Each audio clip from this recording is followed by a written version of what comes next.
Hi again, everybody. I wanted to come on today and do a video where I share with you some everyday grocery items, some food and beverage items that I like to keep on hand for me and my family in the event of any minor ailments or illnesses, in case we can't get to the pharmacy, or maybe we're short on cash and we can't afford an over-the-counter medication.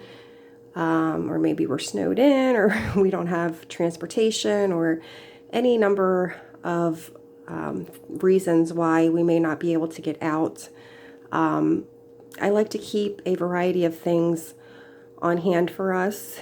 And all of these things that I'm going to be going over are EBT eligible, and you can purchase them with SNAP benefits. So that's an option. Even if you're not on those benefits, these things may be things that you already have on hand that may serve a double purpose. And in some instances, they may be a cheaper alternative to an over-the-counter medication. So hopefully this will give you some ideas. I do have to make a disclaimer that I'm not a medical professional in any way, shape, or form, and it's not my intention to give you individual medical advice. Please do your own research and check with your own doctor and make sure that it's safe for you and your family to consume any of these things. I know that there are certain things that you're not supposed to take when you're pregnant, or when you have a pre-existing health condition, or you are on prescription medication. Sometimes things can interact badly with that. And one big caveat that I do want to mention, I want to make sure I cover, I'm going to be discussing honey as an ingredient in this video, and it is of extreme importance that you never give honey to a child under 1 year of age. It is a choking hazard, and also there's something in the honey that the baby's systems do not have the ability to process like children and adults do, and it can lead to botulism and can lead to death. So please, under no circumstances, give a baby under 1 year old honey, okay? So I just needed to make that disclaimer to everyone. Please be safe and smart, okay? I'm going to go over these ingredients one by one. This is not an exhaustive list by any means. And I'm not going to be getting into herbal remedies in particular, because that's an entire subject in and of itself that I am very interested in, but that's not what this video is specifically about. This is more about everyday items that, you know, the average person can get their hands on at the grocery store. So before I begin, I do want to recommend that you consider having a book like this one on hand. This is a Reader's Digest 1801 Home Remedies for Everyday Health Problems. I picked this one up at a thrift store for very inexpensive. I will have a link to Amazon in the description for it if you're interested in checking it out. They do have some used versions of it that are a little bit less expensive, but you can also check thrift stores. They always seem to have books like this around me. So I really like this one in particular because it's written in layman's terms. It's very easy to understand, and I like the way that it's laid out. In the front of the book, you can look things up by the ailment or the condition, and it'll give you a list of ways that you may be able to remedy those things at home. In the second section of the book, you can look things up by ingredient. Like you could look up garlic and it would tell you what you could use those things for. And then what I really like about it is in the very back of the book, it has a section, let's see if I can find it, where it has cautions and side effects. So it'll give you kind of a heads up or a warning if there's anything that you need to be aware of for certain ingredients. Like, for instance, it says cinnamon do not take large quantities during pregnancy. So it'll give you little warnings like that if you need to be aware of things in particular. And I really like that. So I'm just going to go over some of the things that I have here. Let's see. Where do I want to start? Okay. So this is something that I just picked up the last time that I was at the grocery store. This is a vitamin water, and it has a lot of vitamins in it that are good for your immune system. I don't know if I can get that in there, but the main reason why I picked up this one was because it has zinc. And if you have a cold, zinc will help you get through that quicker. So I do like to have that on hand in case we get cold or flu symptoms. Another thing that I like to keep on hand is ginger ale. This is specifically Canada Dry, and I think this is the only brand that has real ginger in it. So I like to have that on hand for stomach upsets. And I also have ginger tea available for the same thing. And the ginger tea can also be used as a natural cough suppressant. So there's another use for that one. If you were going to have one or the other, I would recommend the tea because it can be used for both the stomach upset and the cough suppressant. Something else I always love to have is cranberry juice for urinary tract infections. If I take this right when I feel one coming on, I can usually head it off right away and it doesn't progress. So that's great to have on hand.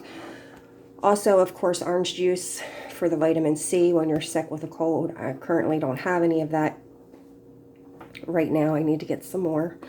But of course, always love to have that on hand when you're sick.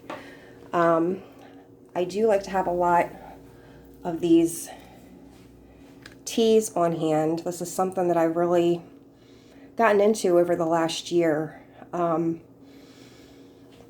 If I were to choose the main three that I would recommend having on hand, I would recommend the ginger. I would recommend chamomile. Chamomile is just one of those things that's like good for everything. It's very relaxing. It will help you sleep. It will help you to calm down if you're stressed out. And they put chamomile in all of these sleepy teas. They all have chamomile in them. And if you have a cold or any sinus congestion or sore throat or anything like that, just drinking hot tea in general with honey in it, you're going to open up your nasal passages. You're going to get the soothing effects on your throat from the honey and the hot tea. So chamomile is a great one just to have on hand. And then peppermint would be my third choice because it's good for headaches. It's good for opening up nasal sinus congestion. And it's also good for soothing nausea and stomach upset. And it's good if you're constipated. It will help to get things moving. So those would be my three major recommendations to always have on hand. I also really like these immunity wellness teas. This one in particular has echinacea in it, which is really good for colds and your immune system. And I do like to have the sleepy teas that are specifically for sleep, as well as the chamomile. This one is a sinus soother. And this one has like valerian and lavender in it. And I've also had ones that have melatonin in it, and they all help you sleep. So, you know, when you're sick and you can't breathe, it's really hard to get a good night's sleep. So I like to have them on hand all the time as well. And then raspberry tea, this isn't my favorite. This is really got a very strong flavor to it, but I do like to have it on hand because Raspberry does help with menstrual cramps. So I do keep it on hand for those purposes. Next would be yogurt. This is kind of a preventative. You want to get something that's got live cultures in it and active probiotics. But this is good to have to eat on a regular basis to prevent yeast infections. If you have a bacterial infection, the yogurt can make that worse. So just be aware that you know what you're dealing with. But if you eat yogurt every day, studies have shown that it is helpful in preventing yeast infections from occurring. And then as far as you can make like a homemade cough syrup out of honey, lemon juice, and cayenne pepper. You can make a mixture of that to soothe coughs. You can also make one out of vinegar and honey. You can mix those together and drink that as a natural cough syrup. And then garlic is a natural antiviral, a natural antibiotic, and it's wonderful for your immune system. So raw garlic, crushed, 1 to 2 cloves is usually what you should take. I've taken it for colds and flus. I've taken it for toothaches, and I've also just taken it as a preventative to keep my immune system healthy.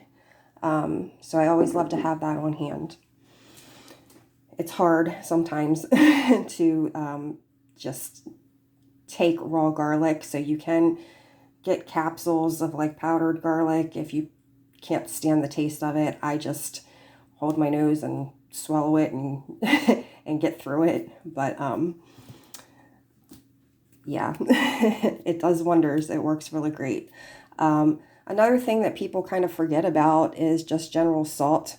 A saltwater gargle will help ease a sore throat and kill any bacteria that's in your mouth. And it can also help with a toothache.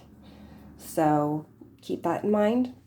And then these next couple of things, baking soda can be used for heartburn as an antacid. So you would just take like a teaspoon of baking soda and stir it up in a glass of water and drink that. And I've done that myself when I haven't had Tums in the house, and it really does work. Another thing that it's really great for is poison ivy. If you make a paste of baking soda and water and put it on your skin, it can really help alleviate the itching. And I have done that one myself. I got a bad case of poison ivy over the summertime, and that really did help. And then also, my daughter has eczema, and on occasion, it will flare up. And so I like to have coconut oil on hand for eczema and any dry skin conditions or chapped lips or anything. You can use the coconut oil for that. And then oatmeal, just make an old-fashioned oatmeal bath by grinding up the oatmeal really fine in a blender, about a cup of it for a full-size bathtub's worth. Or if you're doing like a baby bath, you can do like a 1/3 cup.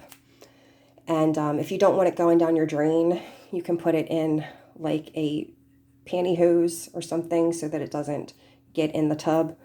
But that's great for soothing dry skin and eczema. So those are a few of the things that I like to keep. If you have any other ideas, please feel free to leave them in the comment section down below. I'd love to hear them. And I have links to some of these ingredients and things that I was able to find on Amazon for a reasonable price. I have linked them below and made sure that they're all EBT eligible links. Some of the things, unfortunately, I wasn't able to find for a reasonable price on Amazon. Like they have baking soda on there, but it's either in bulk or the price is just like astronomical for what you're getting when you can go to the grocery store and get a small box of it for less than $1 usually. But anything that I've been able to find for a reasonable price, I have linked down below, as well as the link to this book if you're interested. And I hope that this video was helpful to you. Let me know if you have any questions or if I missed anything or if you have any ideas of your own. I would love to hear them. Thank you guys for watching and have a wonderful day. Bye-bye.